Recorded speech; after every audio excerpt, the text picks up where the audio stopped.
What's going on, guys? Welcome back to Jump Ball Central. Today we're looking at the top 5 worst floppers in NBA history. At number 5, Anderson Varejão. The majority of the players on this list at least have some positive attributes to them aside from flopping. Anderson's main attribute is flopping, however. His entire game is based around on his ability to draw offensive fouls and frustrate the hell out of his opponent until they can take no more.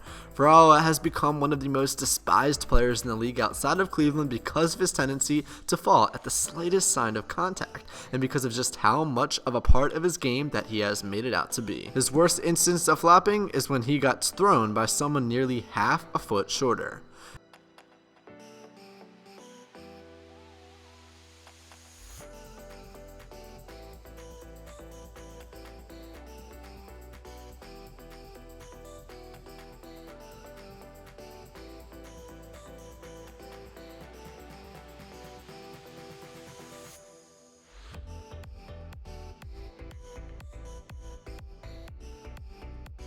At number 4, Danny Ainge.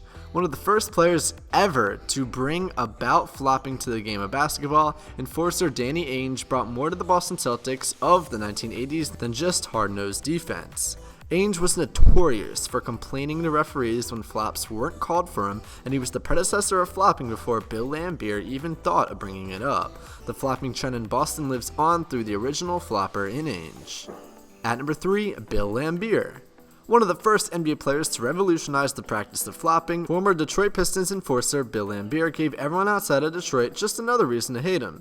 Rather than the usual cases of Lambert playing defense that sometimes went too far or getting in fights with just about every matchup he ever had, the forward then became a notorious flopper that would get on the nerves of even more players and fans. Hall of Fame worthy defender and rebounder? Absolutely. One of the worst floppers of all time? You better believe it.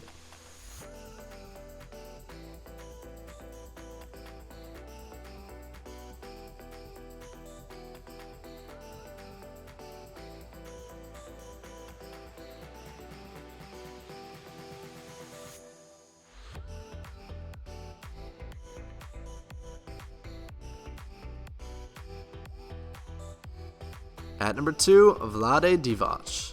One of the first Europeans to make the game of basketball look like soccer, Vlade Divac made flopping famous during his playing career in the 1990s and the early 2000s.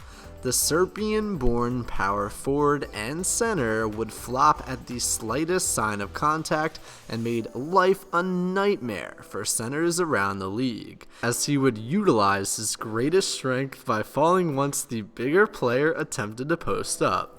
Divac was feared in the post, but for all the wrong reasons. His worst case of flopping, an entire video dedicated to his art.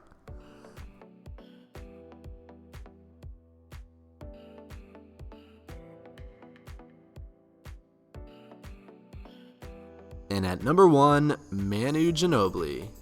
A crafty player who has been a member of 3 NBA championship teams, Manu Ginobili no doubt deserves a spot in the Hall of Fame for arguably being one of the best international players ever to play in the NBA. He'll get his own statue outside of the Flopping Hall of Fame once his career is said and done. Ginobili picked up where Divac left off by being the second international player to make flopping a major part of their game.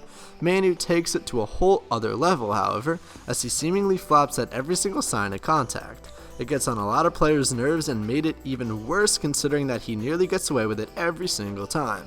Ginobili's flopping is so bad that he gives Cristiano Ronaldo tips. Worst case of flopping? You've been Ginobili'd.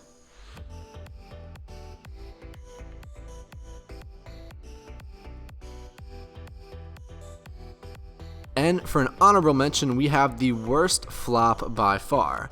The worst part of it, by far, the officials actually called an offensive foul on Carlos Boozer. Shame. NBA officiating and Chris Bosh, shame. Here's the clip.